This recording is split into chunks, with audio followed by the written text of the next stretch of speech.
Alrighty, good morning, lads and ladies. Welcome back. Today, of course, is Wednesday, and we're going to continue talking, as we have been, about polynomials. But before we get into that, I owe you guys an apology. I'm so sorry. Last time somebody pointed out that that we hadn't talked about end behavior or local behavior near roots yet. And you were correct. You were 100% correct. I'm so sorry about that because you guys tested on a different day than my other MAC1140 classes. You guys got out of sync with them. And yeah, I thought we talked about that last week, but we had not done. So I just want to talk very, very briefly about that and a little bit the changes I'm making to your homework schedule to accommodate before we dig in today. So let's do this. First things first. So I did yesterday after reviewing the video from the previous lecture and realizing that we hadn't done that, I posted this link, which has the lecture on end behavior and local behavior near roots for you guys. So that is this link here, and hopefully many of you saw that and went ahead and watched it. I'll move quickly to address the main points from that lecture here today. The other thing I wanted to do is make sure that I adjusted you guys' homework in a way that made things workable. So 3.2 part 2 is the material that we're missing, and that was set to be due today. I think the fair thing to do would be to move that one to the 11th, just in case anybody didn't have time to go in and watch that video on the time in between our last two classes. So just to make sure that everybody feels they're being treated fairly. So I'm going to move this to week 9. All right, so that's that. The other thing is your exams. So today was my goal day to get your exams done. And normally I like to have those done for you by the start of class. I have not finished all of them yet. We're getting through there. And so far they're going pretty well. But I've uncovered a few problems. There's what looks an awful lot like cheating. So not necessarily anybody who's here right now. But there's some stuff that I'm looking at with the testing center people, and it's slowing us down a little bit. It's not the end of the world, but it just means we're going to be a little while longer. So hopefully I'll be able to get that wrapped up for you guys this afternoon. That will be the target here. What else? I think that's all that stuff. Yeah, so again, I am sorry about the confusion there. I am 100% my fault. I just did not realize that we hadn't covered that material with your section yet.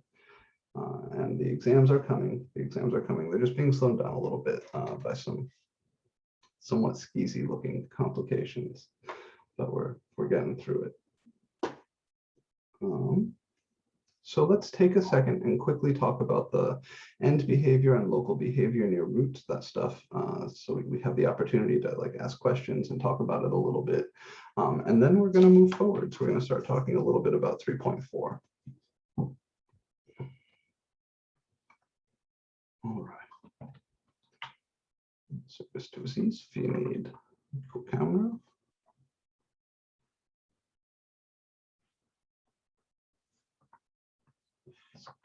Talking to each other.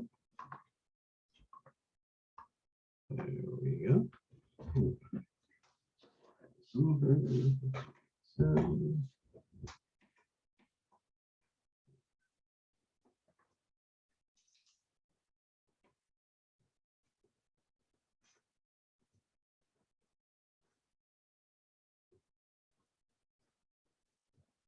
So this is MAC1140, section 001, which is a pre-calc class. Today is the 6th of October, 2021.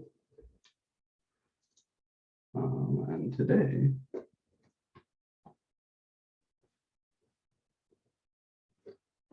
quick recap of section 3.2. And then we're going to talk about the real roots of polynomials, which is section 3.4. So last time we talked about section 3.3, which is dividing polynomials, the natural thing to live in between there. Okay. So the recap of 3.2.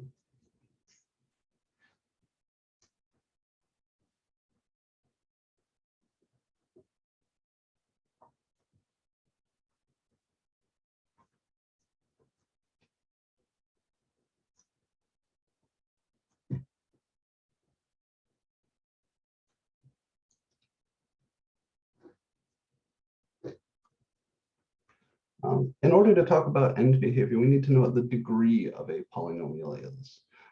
So really quickly,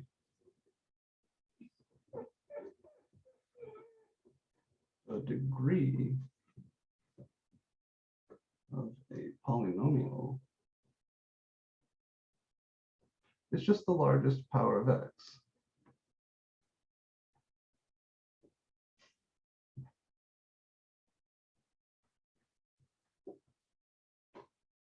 So for example, 1 minus x squared is degree 2.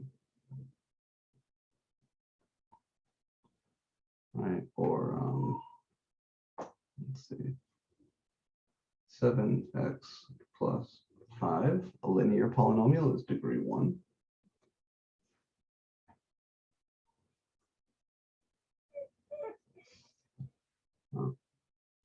Negative 5x cubed minus 12x plus 3 is degree 3, and so on. You get the idea, right?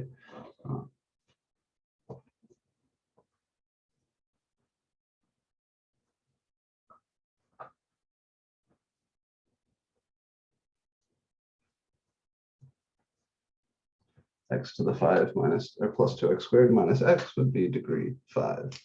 So here's some polynomials and their degrees. And the other thing that we need to talk about in behavior is the lead coefficient.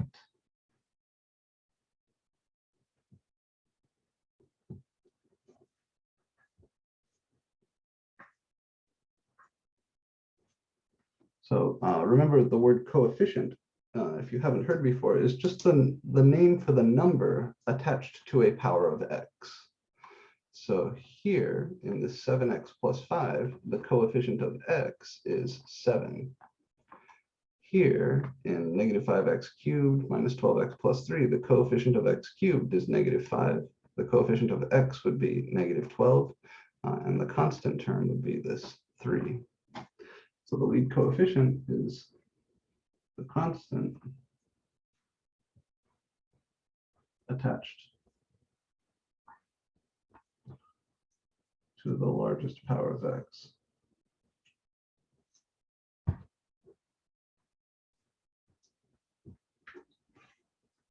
And those things, the largest power of x together with its coefficient, you'll hear me refer to that as the lead term in the polynomial.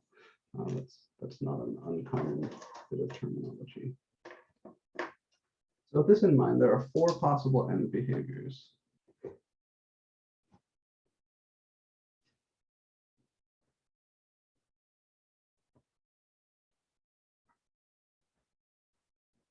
For polynomials.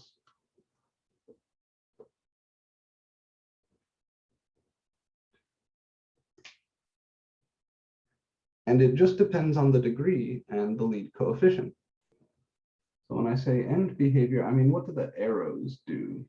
Right? You know, when you draw a graph, you know, if you're not a computer, if you're a human being, you draw a graph, then like after the part that you actually draw the graph, usually we put some arrows, like on x squared, we have the parabola, and then usually at the ends of the parabola, you have those arrows going up, suggesting that the graph continues in that way.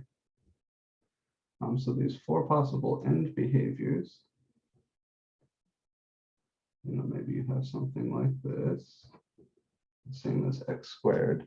Or maybe you have something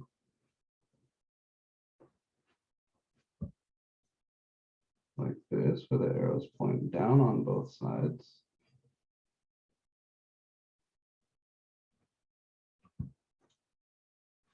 maybe you have something like this, where the arrows point down on the left, up on the right.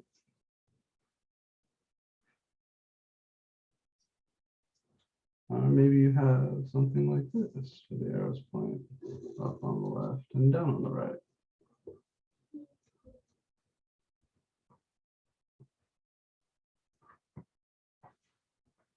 Okay.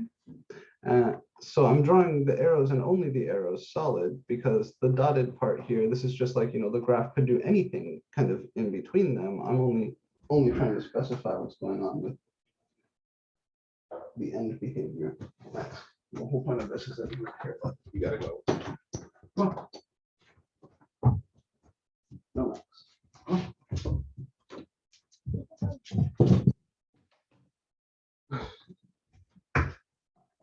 So each one of these is associated with either an even or odd degree and either a positive or negative lead coefficient.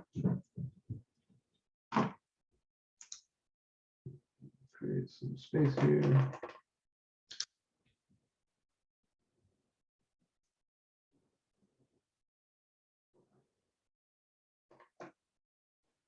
You can think of some examples of well-known functions, parent functions, that have each of these end behaviors, like x squared has this end behavior, negative x squared would have this end behavior, x cubed has this end behavior, and negative x cubed would have this end behavior. And that can kind of give you a hint or help you remember which one is which. This is an even degree and a positive lead coefficient. So the end behavior is completely determined by that lead term, by that highest order term. It doesn't care about any of the lower order terms. The second end behavior is exhibited by all polynomials of an even degree with a negative lead coefficient.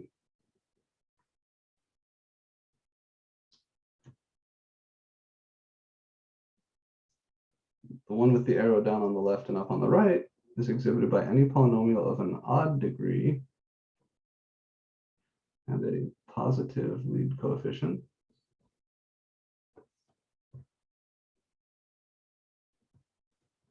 And then the last one is the only possible missing combination here. This would be an odd degree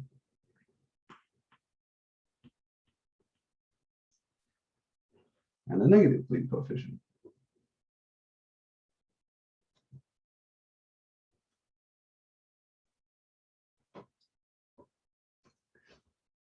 There is also some notation for these. Called the goes to notation.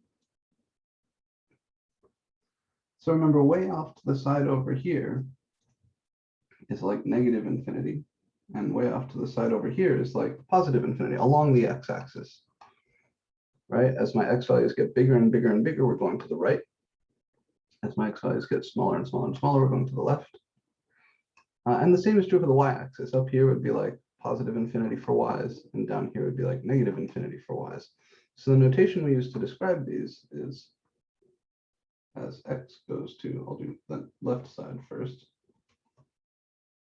As x goes to negative infinity, as we run very far to the left, the arrow's pointing up. So we'd say y goes to positive infinity. And as x goes to positive infinity, as we wander off to the right, the y values are also going up. So here we'd say y goes to positive infinity. And the notation for each of these is the similar thing that you would think. So here we'd say as x goes to negative infinity, y goes to negative infinity. As we go far to the left, the arrow goes down. And as x goes to positive infinity, the y values on the graph are also going to negative infinity. Sorry, going down on both sides. This fellow, we would say as x goes to negative infinity, y goes to negative infinity. And as x goes to positive infinity, y goes to positive infinity. Okay. And just to see if you guys are following me, can somebody help me with the last one? how could I describe this last end behavior using that notation?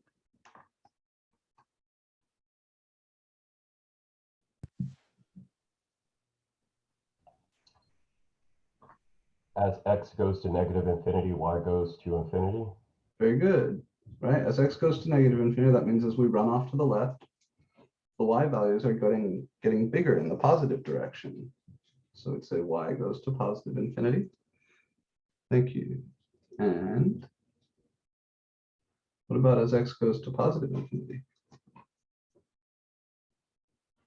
Would y go to negative infinity? Very good. Yeah, perfect. So I know this notation can look a little bit intimidating at first because we're talking about infinities and it's a slightly weird notation, something that you haven't seen before. But positive infinity and negative infinity for x values just means far to the right or far to the left.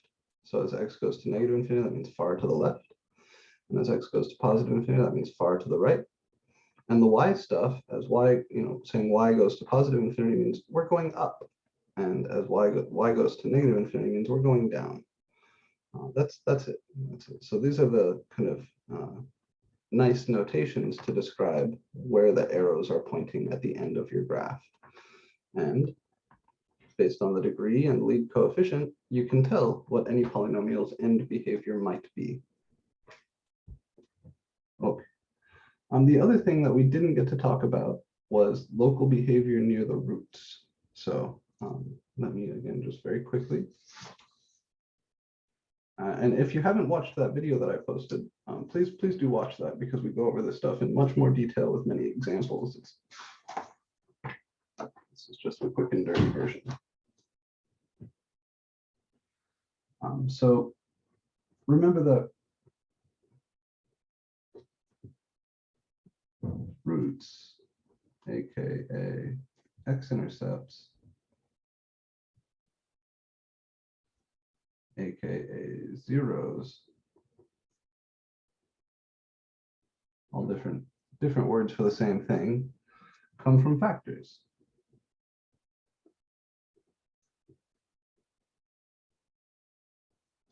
We had that TFAE theorem that I restated on Monday.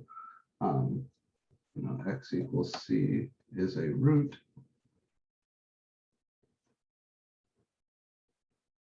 if and only if x minus c is a factor. Sometimes, though,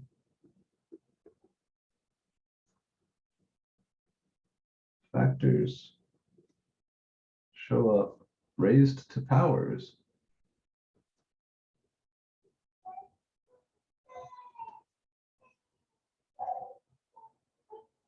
Something like, I could have x minus 1.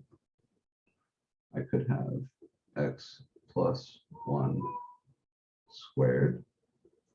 We could have x minus 2 cubed. Stuff like this, right? Could have something like x plus 3 to the 4. So when you're looking at the fully factored form of the polynomial, you can tell the roots, right, based on the factors. So this first, if I had a polynomial with this factor, I would know that 1 is a root, right, because x equals c is a root if and only if x minus c is a factor. If I see this factor, x plus 1, then I would know that negative 1 is a root. If I see this factor, I would know that positive 2 is a root. And if I see this factor, I would know that negative 3 is a root. But these powers also tell us something. Those powers are called multiplicities. So here the roots have different multiplicities. I didn't repeat it, right? Okay, good. So the root x equals 1 from that first factor has what's called a multiplicity, let's say m equals 1. Because x minus 1 is x minus 1 to the 1. The second factor there gave me a root at negative 1, right? X plus 1 is equal to 0 when x is negative 1. And the power of that factor is 2. So we'd say this is a multiplicity 2 root.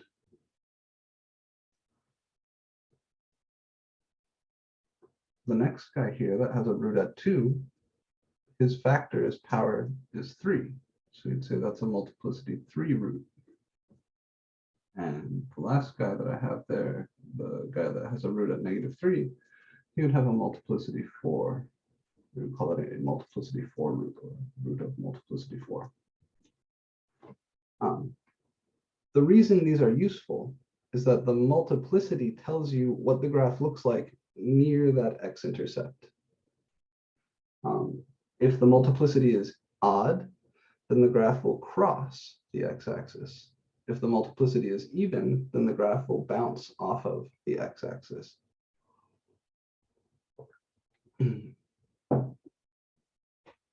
So the local behavior near the roots, local meaning like nearby, behavior meaning what does the graph look like?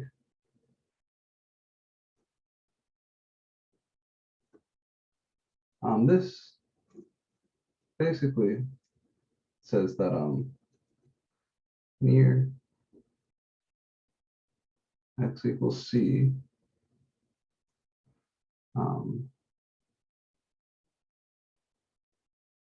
the graph will look like y equals x to the m near 0.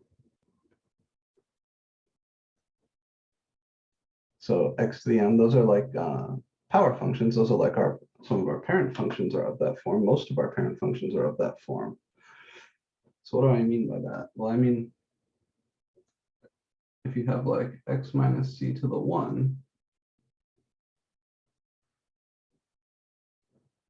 here's our graph. Here's c.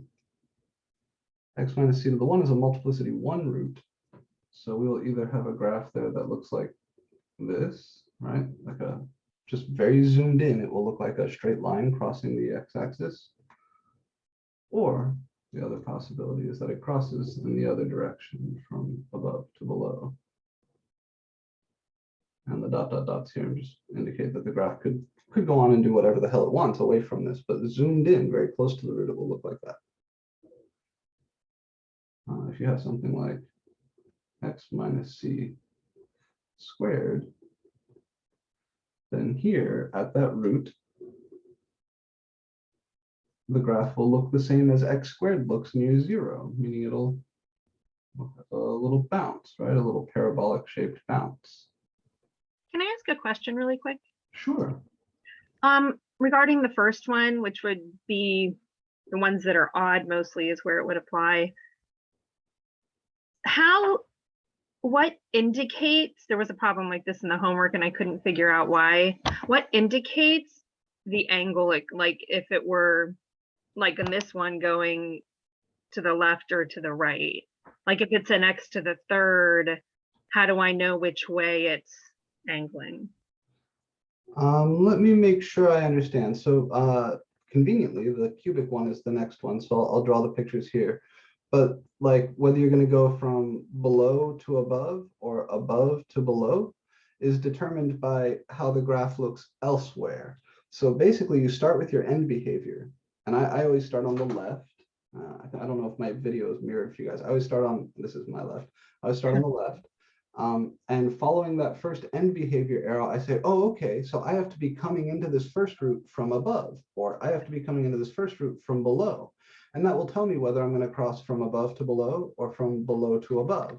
And then you kind of have to chain them together. So you work from one side of the graph to the other using that end behavior on the far left as your first clue.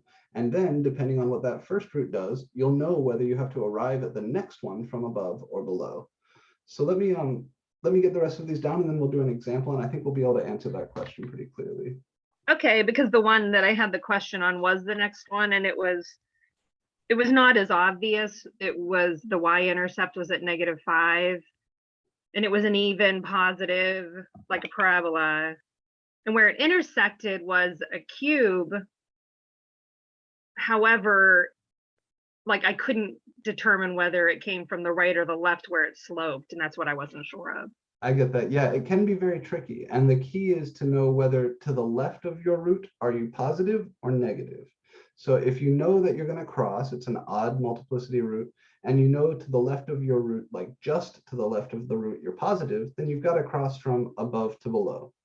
If you know Okay. that just to the left of your root, you're negative, then you've got to cross from below to above. And that's the trick. If you're ever really stuck on that, you can plug in some x values, but I'll show you ways to do it without even going that far. Thank you. Of course, of course. So like Shauna was saying, if you have a multiplicity 3 root, then the thing has to cross the graph. And there's two ways it could do that.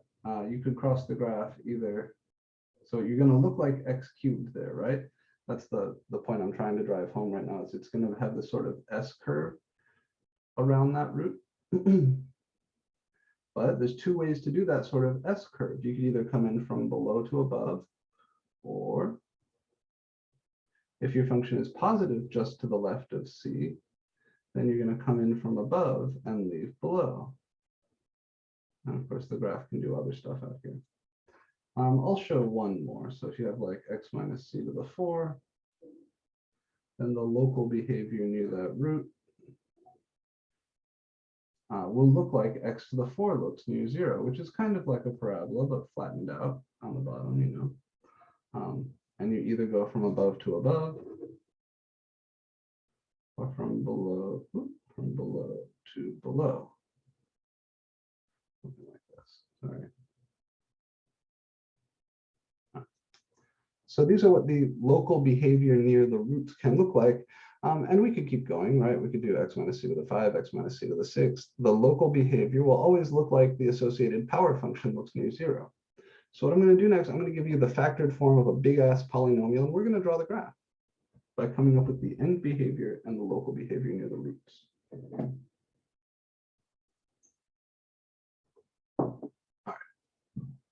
here we go.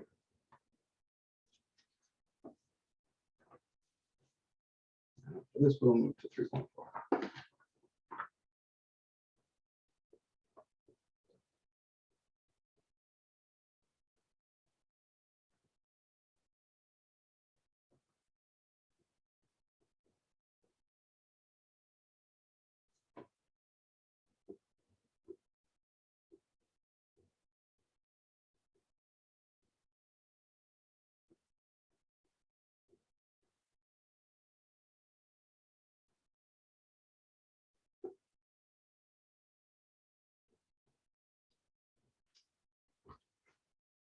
Okay.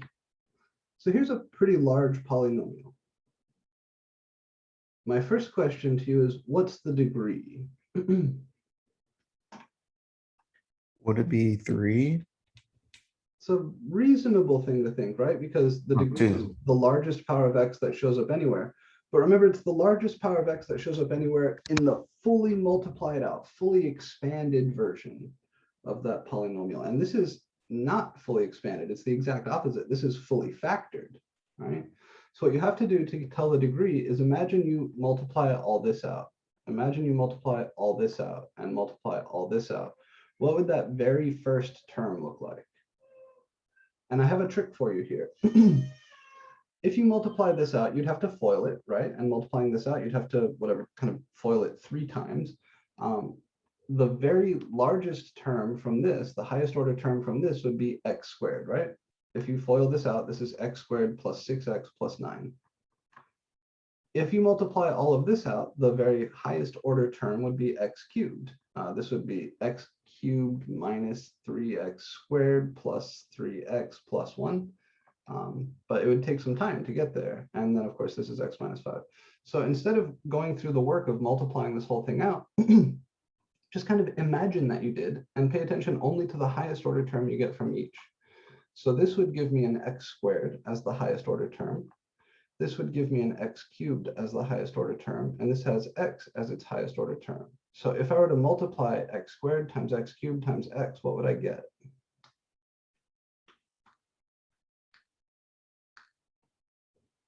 X to the 6. Yeah, x to the 6. So this guy has degree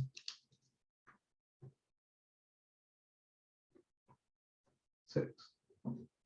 And you can imagine multiplying it out.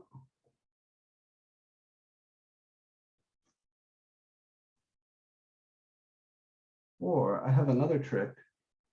The degree is always the sum of the multiplicities. That's SUM, like add up.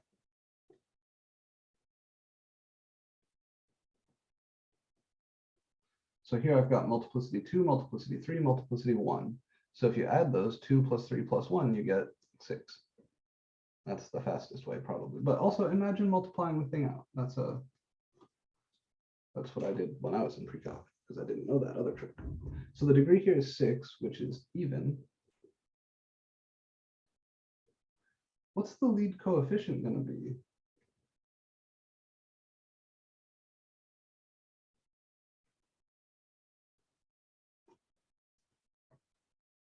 So again, if I multiplied all of this out, what would that highest order term look like?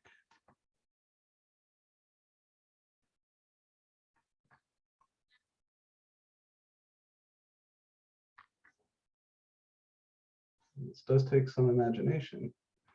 We said from here, if I multiplied all this out, the highest order term would be x squared. Like not 5x squared or 7x squared, but x squared, right? X squared plus 6x plus 9. If I multiplied all of this out, the highest order term would be x cubed, just x cubed. And this guy, highest order term is x. So if you multiply all those highest order terms together from just this part, it would be 1x to the 6. And then you've got a 2 up front here.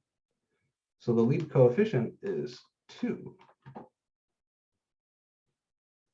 Okay, we could say if we multiply out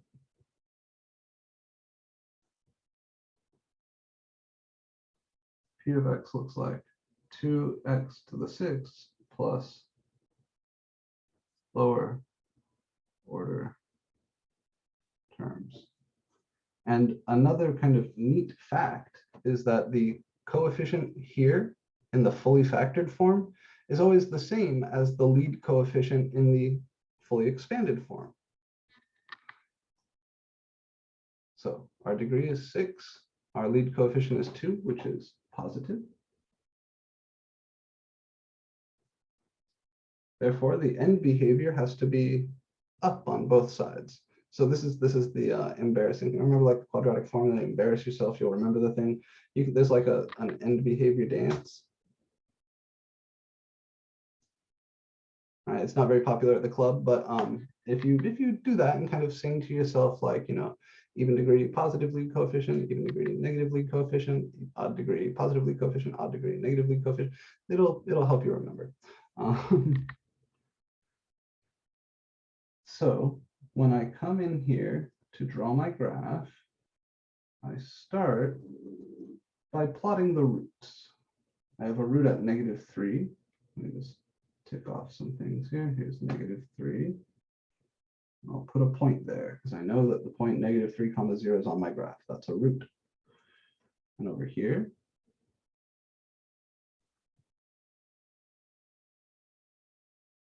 I know I have a root at 5 and a root at 1.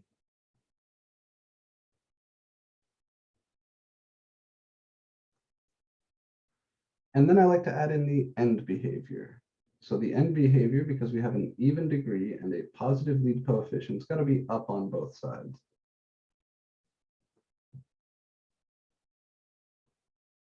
All right, if you draw the roots first, if you plot just these points first, then it's easier to get your arrows to kind of line up. If you draw the arrows first, then sometimes things don't line up perfectly. It's not the end of the world, but if you're looking for a nice graph, this is how you do it. All right, what are the roots? What are the multiplicities?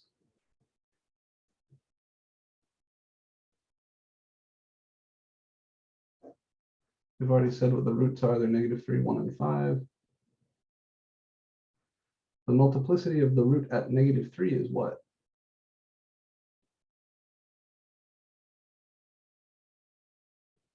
What's the multiplicity of this root?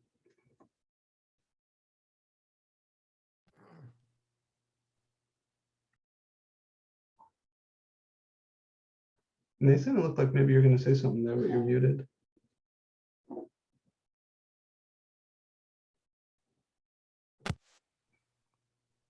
You want Is to it? tell us? Yeah, go ahead. Yeah, my mic was messed up. My bad. It's 2. Yeah, very awesome too. Yeah, perfect. No worries. Okay, somebody else want to tell me the multiplicity of the root at 1? Would it be 3? It would be, yeah, because that's the power of the factor that gave me that root. That's perfect. Okay, and what is the multiplicity of the root at 5?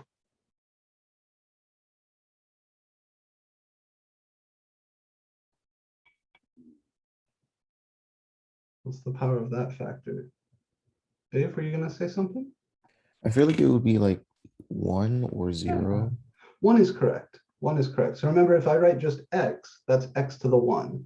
If I write like, just 5, that's 5 to the 1. If I have parentheses x minus 5, that's secretly x minus 5 to the 1. A 0 power here would make this whole thing go away. Remember, anything to the 0 is just 1. So if I had parentheses x minus 5 to the 0, that would be just 1. So he wouldn't contribute anything. So your first guess was correct. The multiplicity there is 1.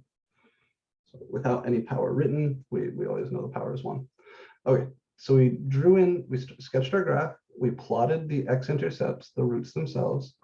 Then we put our arrows associated with the end behavior. And now I draw in the local behavior near the roots, which comes from the multiplicity. So the root at -3 has multiplicity 2. That means he has to do like a parabola thing. He's either going to look like this, bouncing, I'm going to get my hand out, bouncing from top to top, or like this, bouncing from bottom to bottom. And this is where we get at Shauna's earlier question, like, how do I know whether I do this thing or this thing? And the answer is, you start with the end behavior. So I know that I have to arrive at this root from above because my end behavior is up here, right? There's no way for me to get from here to down here to do this thing without having some other root over here. So is this going to bounce from top to top or from bottom to bottom?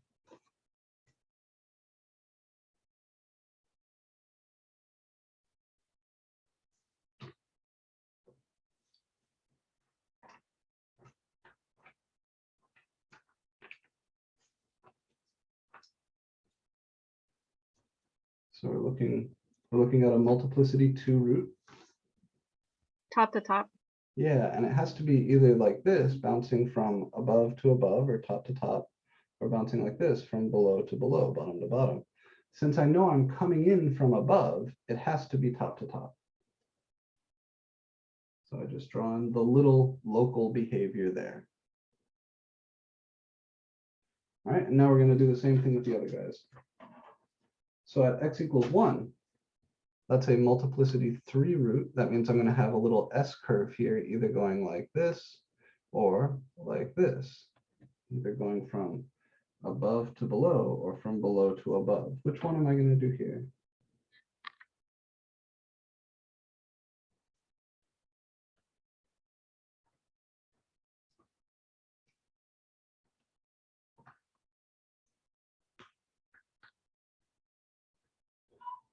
So this is almost exactly Shauna's question, right? Here's how I like to think of it. You can sometimes use the y-intercept to help, but I came in from above over here at -3. I bounced off the x-axis. So my function is positive everywhere in here. My function is positive, right? I can't possibly come in from beneath, right? I can't possibly arrive at this root from below because I know my function is positive.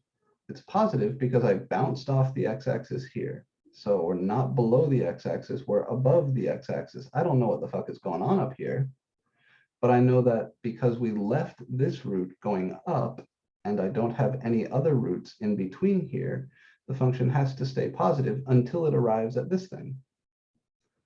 So my little S curve shape has to be this one.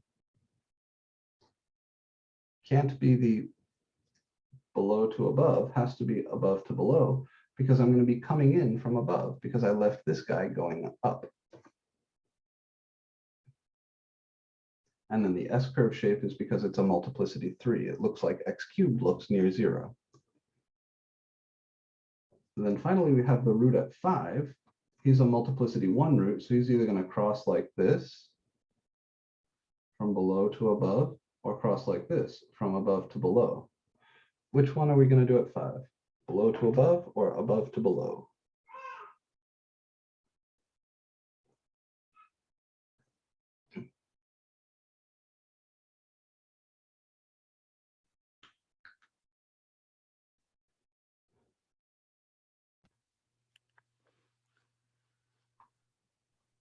Would it be just from underneath to above? Yeah, exactly. So Mason says from below to above. The reason is because we leave the root at 1 going down, right?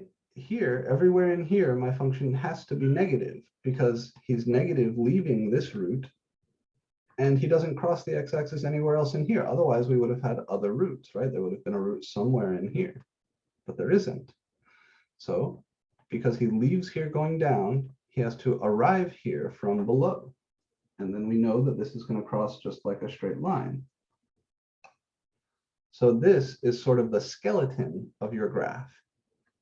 It's got the end behavior and the local behavior near the roots. And you can see how you would then kind of stitch this together.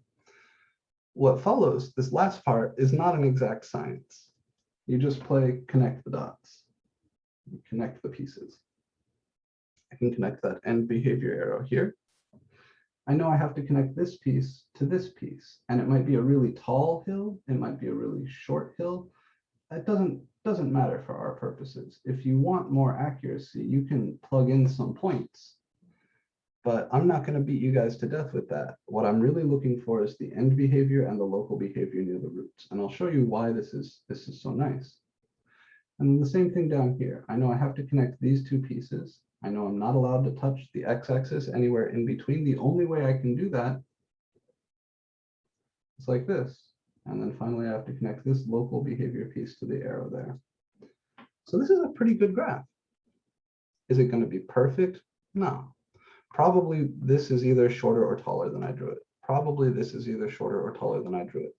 But one really important thing, besides the local behavior and the end behavior that this will guarantee you get correct, is the number of maxes and mins.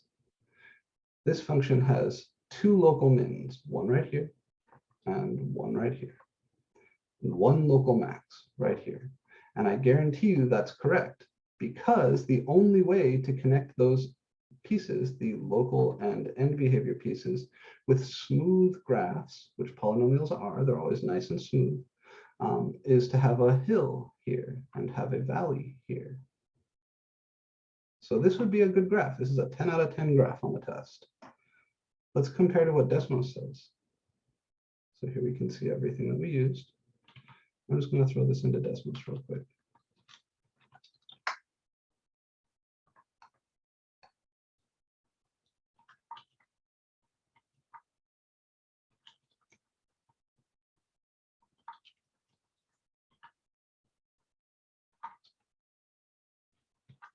Okay, and then let me scale my y-axis so we can see what the hell's going on here.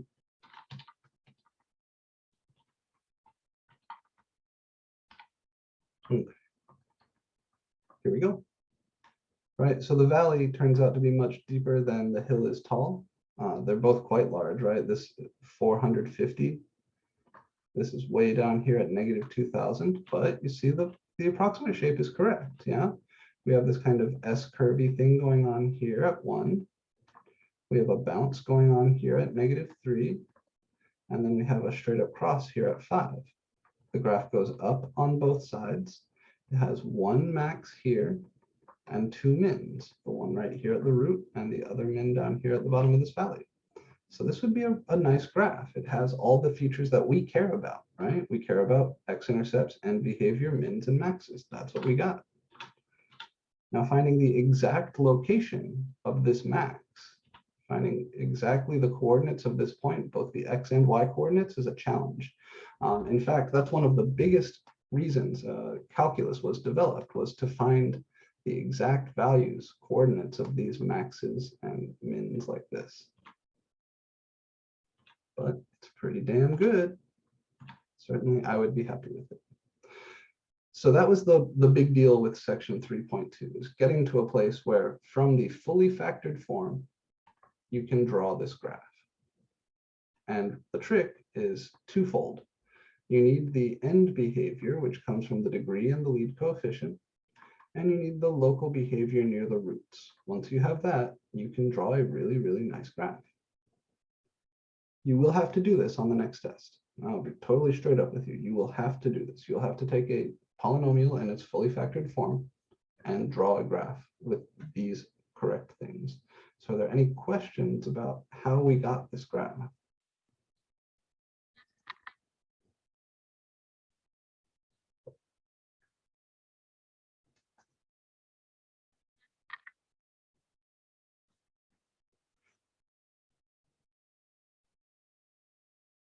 Okay, alrighty then.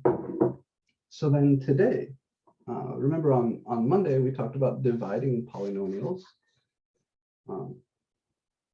And we saw how dividing polynomials can be a helpful tool for factoring, right? If you think you may know the location of a root, you can do some synthetic division to discover whether there is a root there or not. If the remainder, when you divide by that x minus c, is 0, then c is a root, and x minus c is a factor, and the division will give you the quotient. The big trick was coming up with those guesses in the first place. Like the example we did on Monday, I said, 1 is a root. We're going to try to divide by x minus 1 and see what happens. How did we get that? The answer is something called the Rational Roots Theorem.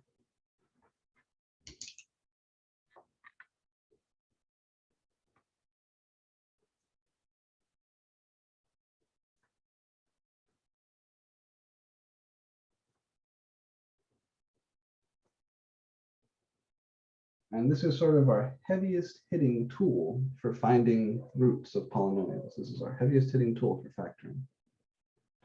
What this says is if the polynomial, I'll write it out, p of x equals an x to the n plus an minus 1 x to the n minus 1 plus all the way down to a1x plus a0 has any rational roots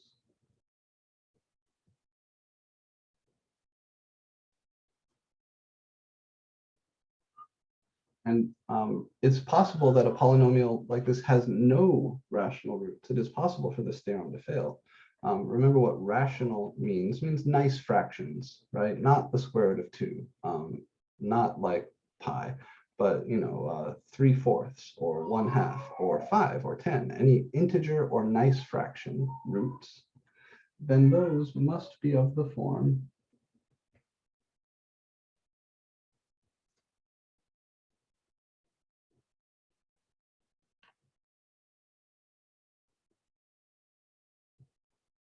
x equals plus or minus little p over little q, where little p is a divisor of the constant term.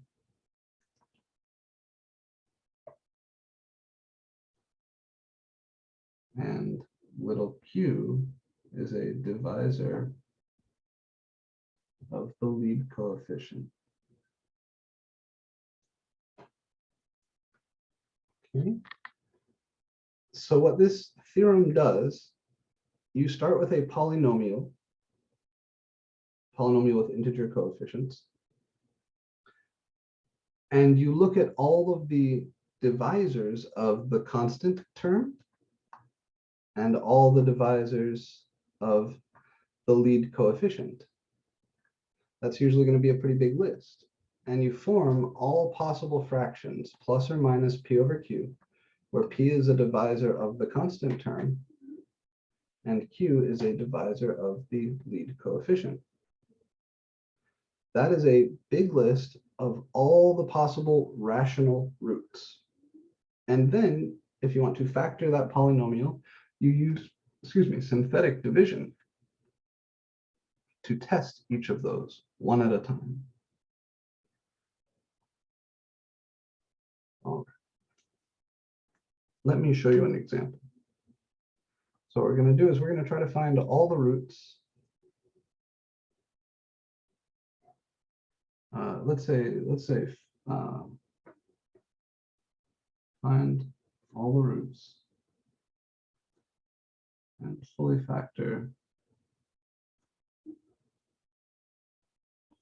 the polynomial p of x equals 2x cubed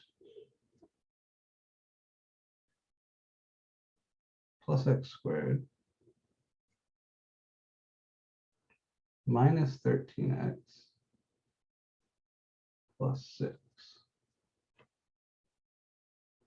So factoring this polynomial is hard. There's no like little algebra tricks you can come in here and use to factor this barehanded. It's not a quadratic, so you can't use the quadratic formula. If you try to like factor an x out of these first 3 terms and then do something sneaky, it won't work. It just, that's not how factoring works. You have to involve every term when you factor. So the only thing we have that could really help us with this is if somebody told me one of the roots. If somebody told me that like x equals 1 is a root, then I could do some synthetic division and try to find the quotient and slowly extract factors and work our way down. But unlike the last example from Monday, there is no hint here that says, try dividing by this. So we use our rational roots theorem to get us the same bit of information that the hint gave us from our last problem on Monday.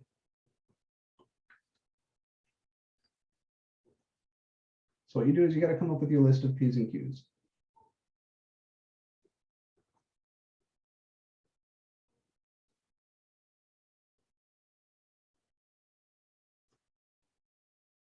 From the rational roots theorem.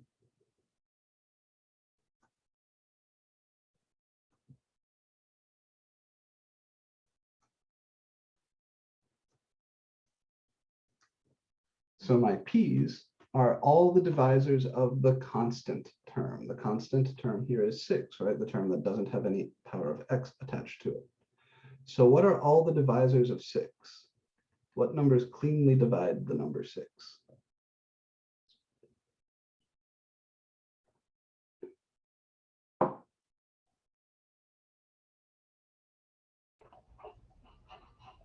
Two, 3.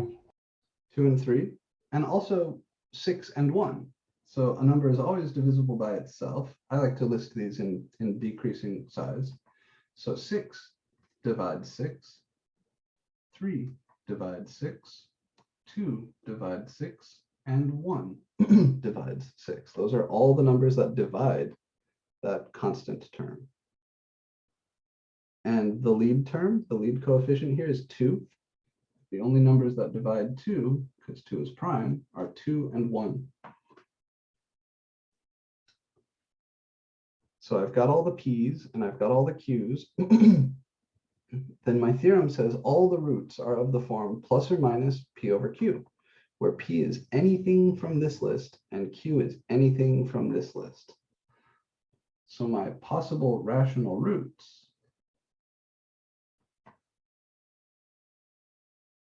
I'll just say possible roots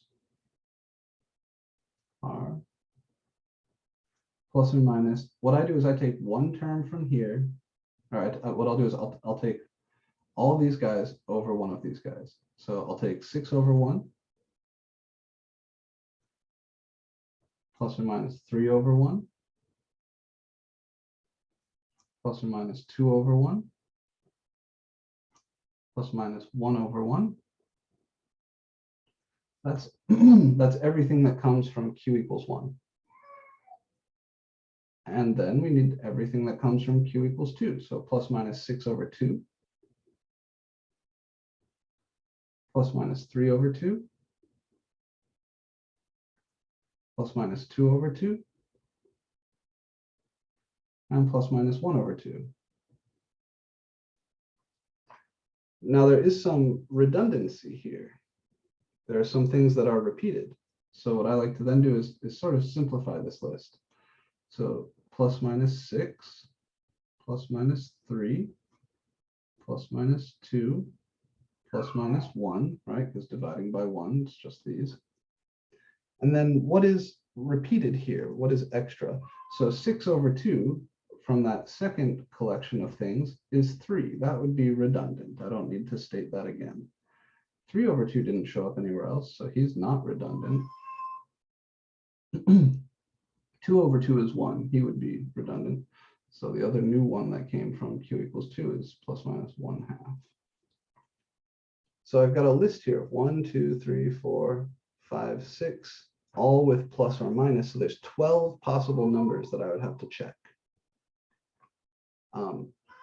Hopefully we find a root before we run through all 12 of those. That would be unfortunate if we only found one. Like if I checked plus and minus 6 didn't work, plus minus 3 didn't work, plus minus 2 didn't work, plus minus 1 didn't work, plus minus 3/2 didn't work, positive 1/2 didn't work, then I checked negative 1/2, that does work. That would be really unfortunate. What I like to do is, you just pick one and start going. It's nice to test one. So now what we do is we test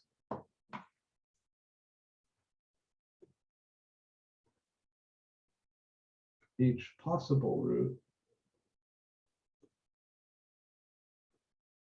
with synthetic division.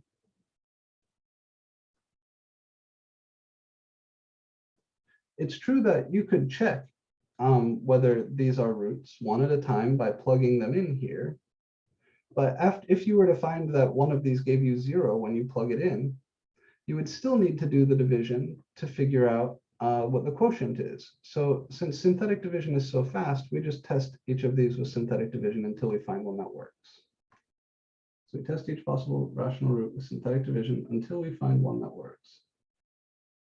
What do I mean by works?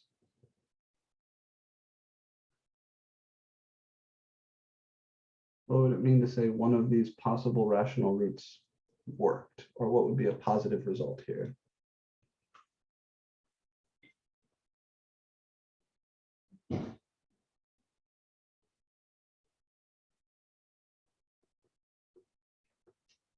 You guys remember from Monday?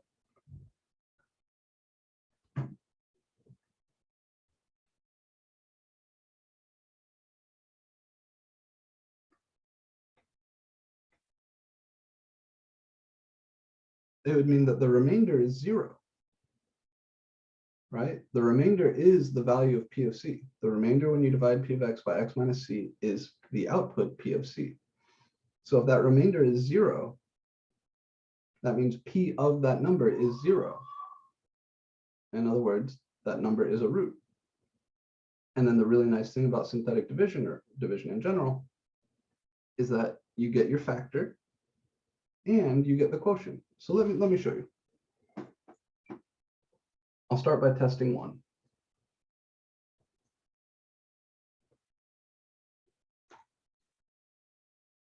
Positive 1 is on my list. It's an easy number to test. The way we test it is with synthetic division. So here I put 1, my suspected root. And then to the right of these, I put the coefficients of P.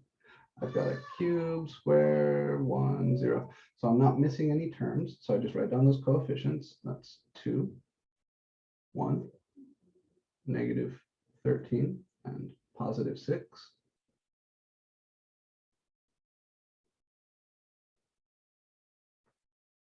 I bring down the 2.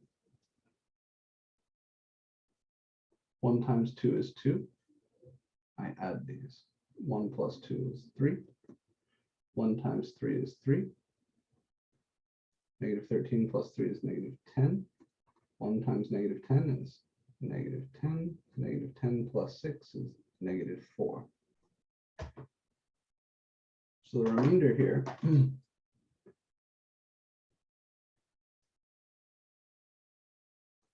is not 0. So P of 1, right? In fact, P of 1 is negative 4, i.e. x equals 1 is not a root.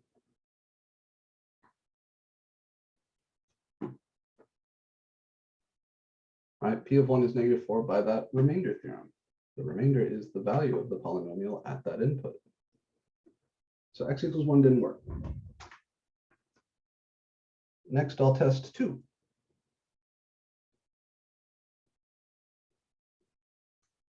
So same thing, 2, and then the coefficients 2, 1, -13, 6. Bring down the 2. 2 times 2 is 4.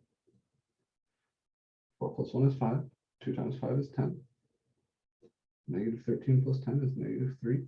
2 times -3 is -6. -6 plus 6 is 0. Ah, okay, this did work.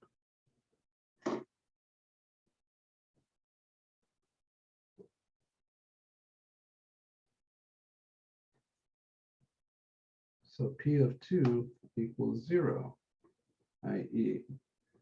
x equals 2 is a root, which is great news. It means we can stop. We don't have to keep testing the other, whatever, 11, 10 elements that are on this list. We found a root.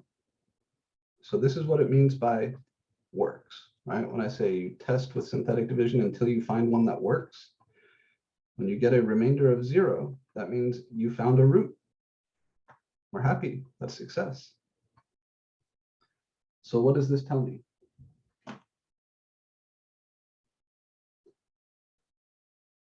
Well, we write down the result of the division in the form P equals QD plus R. This means that my polynomial, 2x cubed plus x squared minus 13x plus 6 is equal to x minus 2. And then here are the coefficients of the quotient, 2x squared plus 5x minus 3. And then the plus r here would be plus 0. And that's the big deal, is that because this is a plus 0, I've successfully started to factor this polynomial.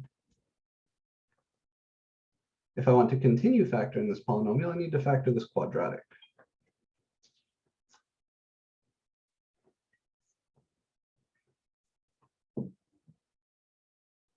Now, factoring that quadratic is not terribly hard. Remember how you do that? You multiply a and c. So 2 times -3. Let's come off to the side to do this factoring. Need to factor this guy. So AC here is -6. B here is +5. So I'm looking for two numbers that add up to 5 and multiply to -6. I think that would be +6 and -1. So I rewrite this guy as 2x squared. What did we say? +6 and -1. Yes, this would be plus 6x minus 1x minus 3. And then we factor by grouping. From the first group, I can pull out a 2x. And what's left would be x plus 3. All right. Yeah. And from the second group, I pull out a -1. And what's left is x plus 3. So this piece, this is 2x minus 1 times x plus 3. If you have another way you like to factor quadratics, that's fine. Just make sure you have some way to do it. This is the way we did it in class. So this piece is 2x minus 1 times x plus 3. And there we have it. We have factored our polynomial. And you can tell from now that you have this factored form, the other things that would have worked were +1/2 or -3. But you know, you could sit here checking stuff all day and not find those for a while, right? It could take you 10 minutes. So once you find a root that works, once you get a remainder of 0 as you're testing things from this list, stop. Don't do more synthetic division. Stop. Write down the result from that division in the form P equals QD plus R. The whole point is, since r is 0, this piece isn't there, so you will have started factoring, and then just try to factor whatever's left over. If this is a quadratic, then you're in good shape. You know how to factor quadratics. If we started with a degree 4 polynomial, then this would have been a cubic, and we would have had to return to some more synthetic division, but you would start with this guy. You would start fresh with this new polynomial.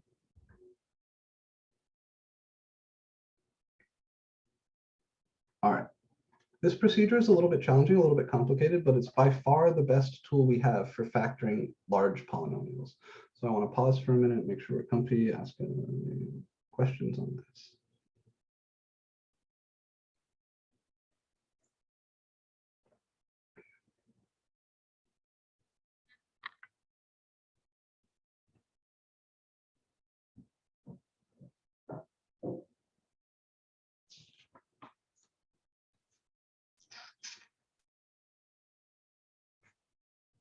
Okay. Let's try one more.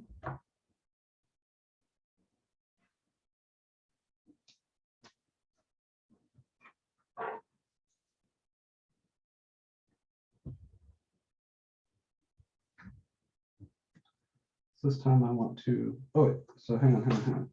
We said we wanted to find all the roots and fully factor. So we fully factored this guy. Let me come back here. So what are the other roots? I said it, but I didn't write it down. The roots of p of x are x equals 2. If I set 2x minus 1 equal to 0, then 2x is equal to 1, I get x equals 1/2. And if I set x plus 3 equal to 0, I get x equals -3. So all this down here would be your answer.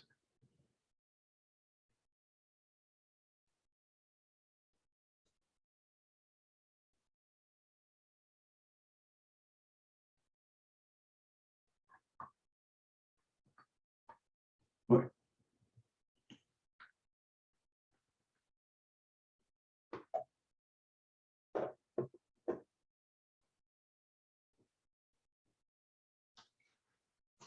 All right, moving on to something a little harder.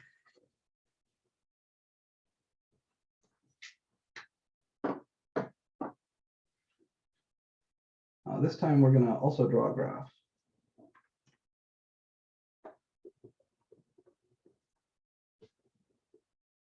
So fully factor and graph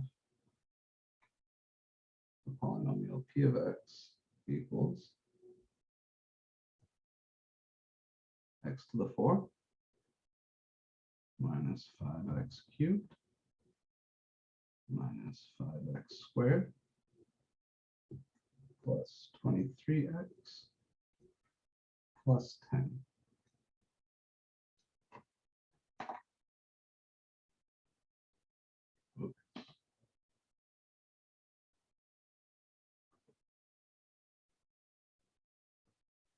All right.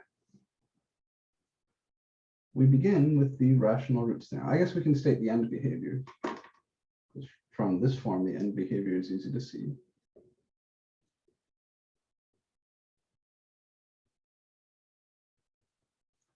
My degree is 4, which is even, and my lead coefficient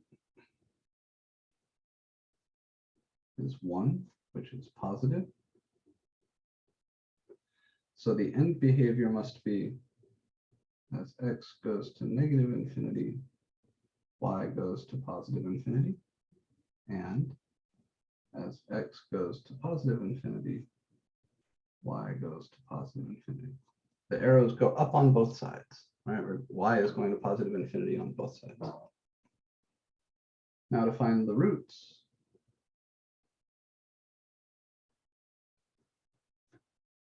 Since this is a degree 4 polynomial and there's no common factor I can just pull out of everything to make life easier, I have to use my rational roots theorem. So I got to list out my p's and q's.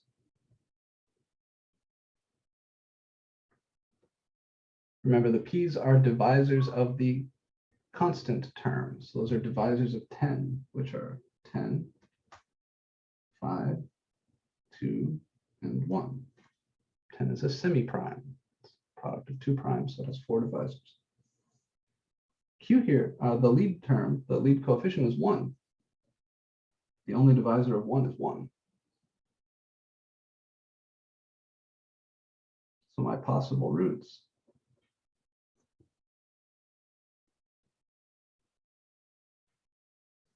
the list of shit I gotta check is plus minus 10 over 1, plus minus 5 over 1, plus minus 2 over 1, and plus minus 1 over 1.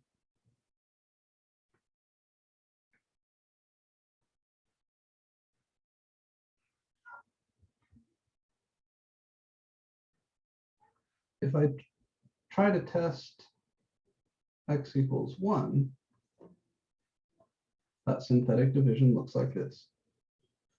I write the root I'm testing, and then the coefficients of p, which are 1, -5, -5, 23, and 10.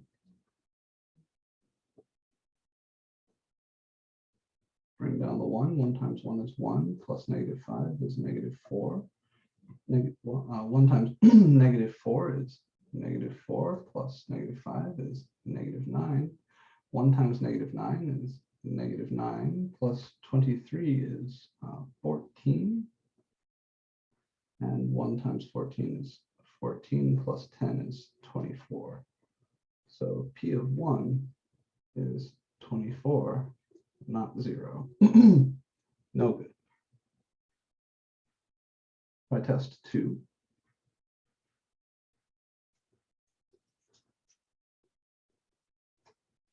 same thing, 2, write the coefficients 1, -5, -5, 23, and 10. Bring down the 1. 2 times 1 is 2. -5 plus 2 is -3. 2 times -3 is -6, plus -5 is -11. 2 times -11 is -22. Plus 23 is 1. 2 times 1 is 2, plus 10 is 12. So P of 2 is 12, which is not 0. So I've checked +1 and +2. Let's do +5 next.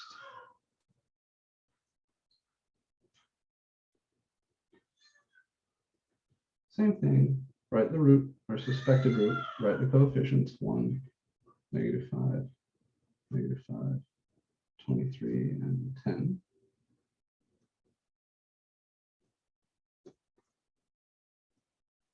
Bring down the 1. 5 times 1 is 5.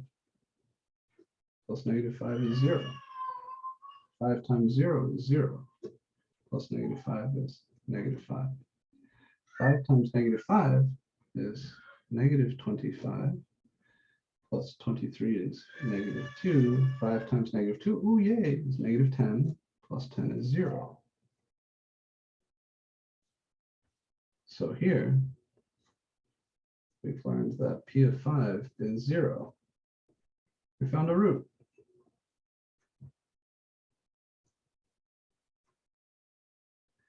This means x minus 5 is a factor.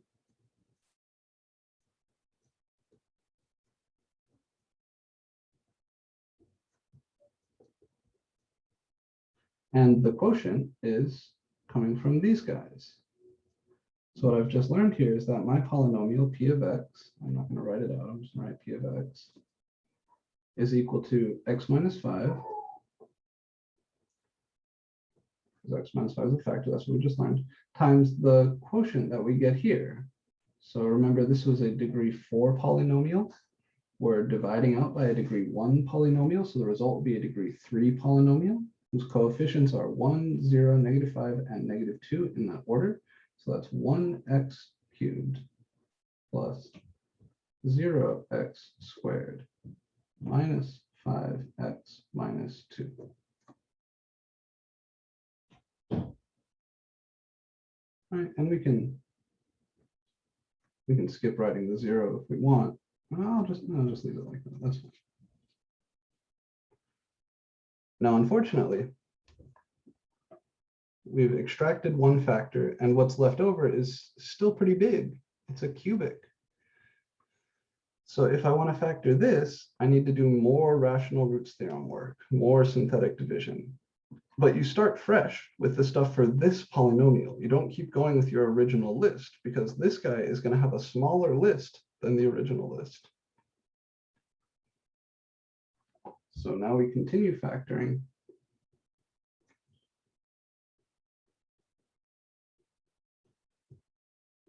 We do more rational roots work.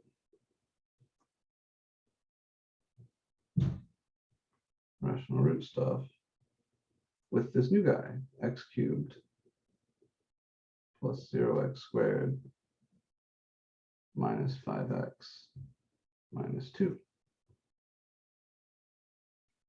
His list of p's and q's well, his constant term is -2, the divisors of which are 2 and 1. The constant term, the lead coefficient is 1.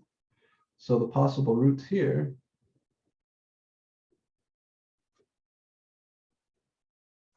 are plus minus 2 and plus minus 1.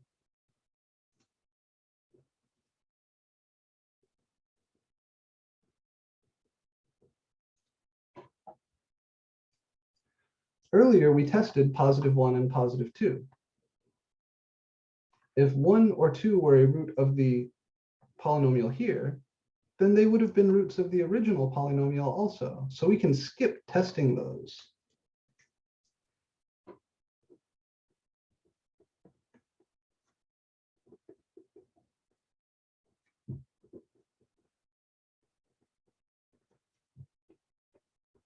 We already know those don't work. We already tested those in the original.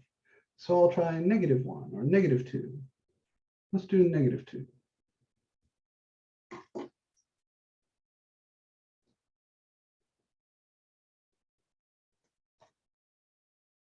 So now I'm working just with this polynomial. So I write down the suspected root, which is -2, and his coefficients, which are 1, 0, -5, and -2. Bring down this 1. 2 times -1 is -2, plus 0 is -2. -2 times -2 is +4, plus -5 is -1. -2 times -1 is +2, plus -2 is 0. So this works.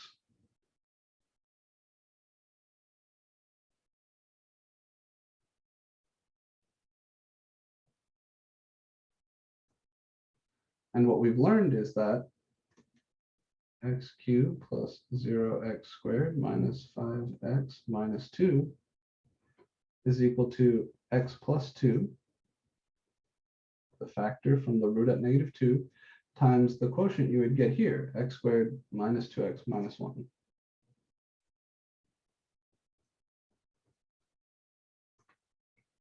And so I'm going to sum up what we have so far. My original polynomial p of x is equal to x minus 5 times x cubed plus 0x squared minus 5x minus 2. And then that cubic is equal to x plus 2 times x squared minus 2x minus 1.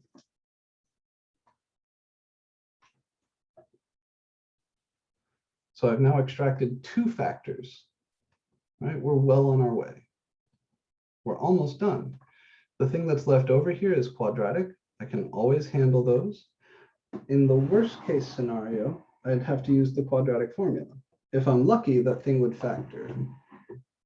Does x squared minus 2x minus 1 factor nicely? No, it doesn't. You can check. So does this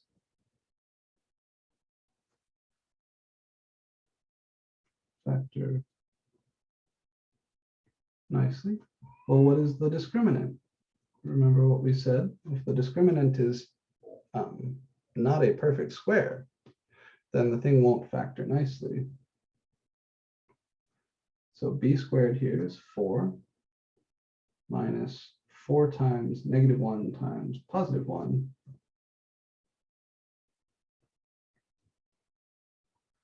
That's 4 plus 4 is 8, which is not a perfect square.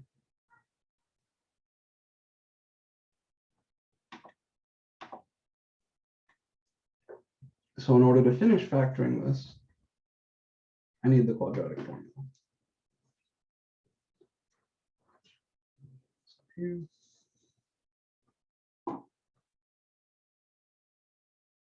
So to finish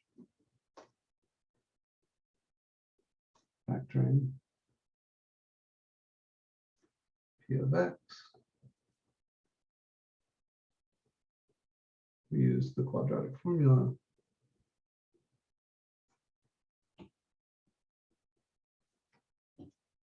on this last part, on x squared minus 2x minus 1.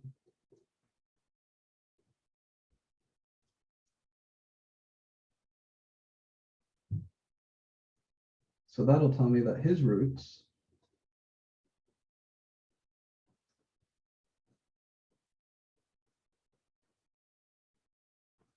are x equals -b.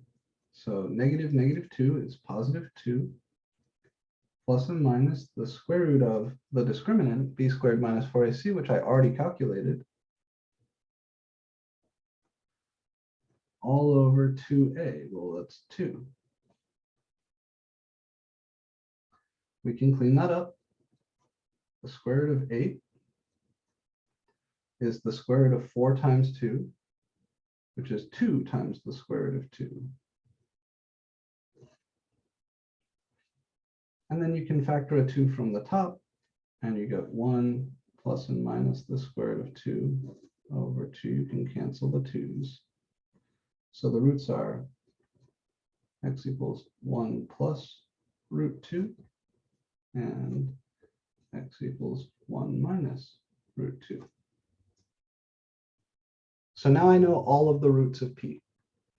The original polynomial has the following roots: 5, -2, 1 plus the square root of 2, and 1 minus the square root of 2.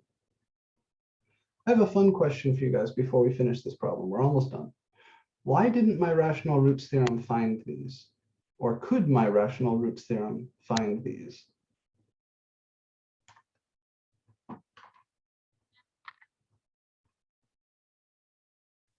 No, because the they're rational rational. Yeah, you both nailed it. No, the rational roots theorem could never detect these two roots because they're not rational, right? These are irrational numbers. All right, very good.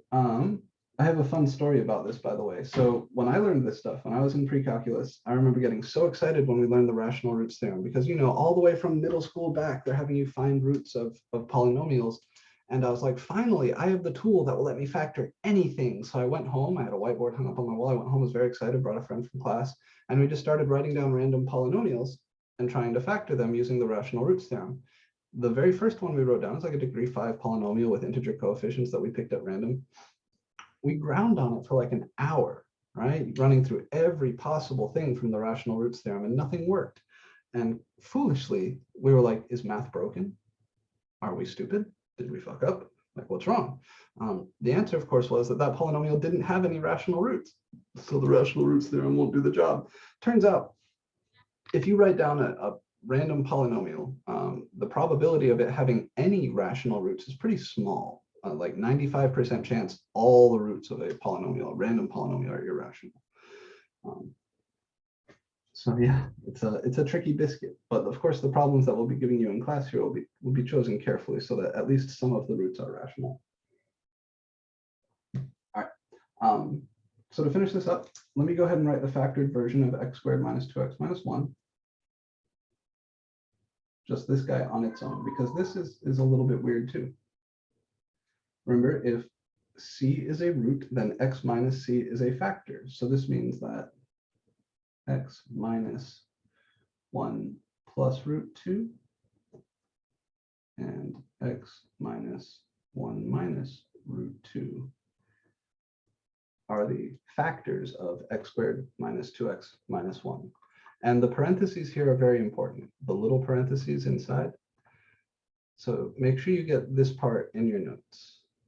I mean, obviously everything should go in your notes, but please, please, please make doubly sure that you're comfy with just this part, because then we're going to plug that in up here and we'll call it a day. We'll be done. So my original polynomial p of x is equal to x minus 5 times x plus 2 times this quadratic, which is x minus 1 plus root 2 times x minus 1 minus root 2, like that with the parentheses. That's the fully factored form of this polynomial p. It's a little bit gnarly looking, right? A little bit gnarly. But this is about as bad as these are going to get in section 3.4. We will later talk about complex roots. Let's go ahead and sketch the graph. We already talked about the end behavior.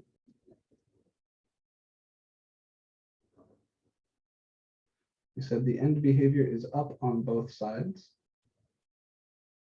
I need to know about how big 1 plus root 2 and 1 minus root 2 are.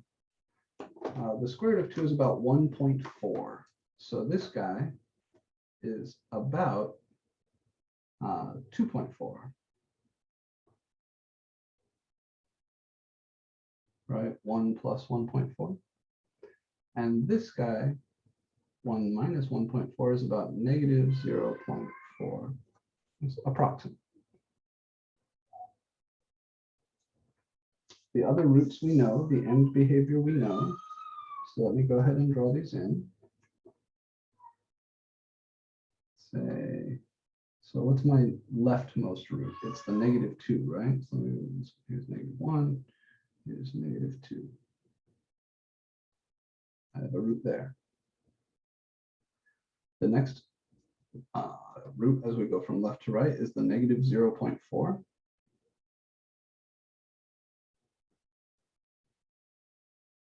It's actually 1 minus root 2.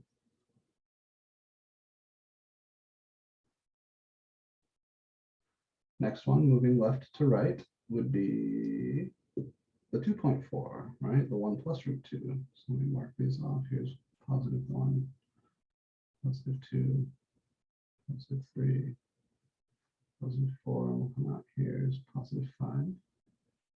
We know he's a root, and then the other one we said is about 2.4. So here it is, this 1 plus the square root of 2. So here's the roots.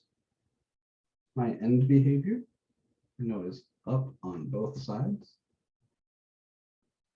So I'll go ahead and put those in.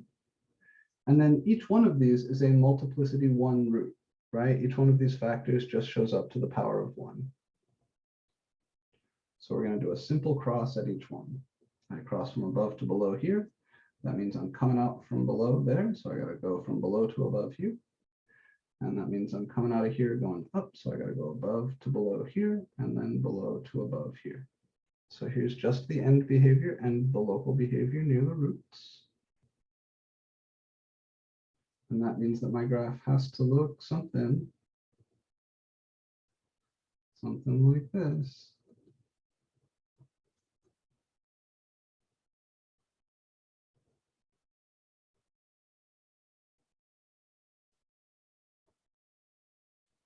And that's a really nice picture, right? I would be very happy with this. It took a little while, but we did it. We factored a degree 4 polynomial all the way, even though it had 2 gnarly roots, 2 irrational roots. Alrighty, this is where we're going to end for today. I got to get going. I hope you guys have a lovely rest of your day. Please work hard on that new homework set. I will be posting yet another one for you to practice a little bit with this rational roots theorem stuff, which we will have due on Tuesday of next week. I'm sorry, your class or one. do Monday of next week. If you need to talk to me about anything, I have an office hour this afternoon from 1 to 2 p.m. You can send me a Canvas message, talk to me on Discord, whatever. Y'all know the drill at this point. Take care.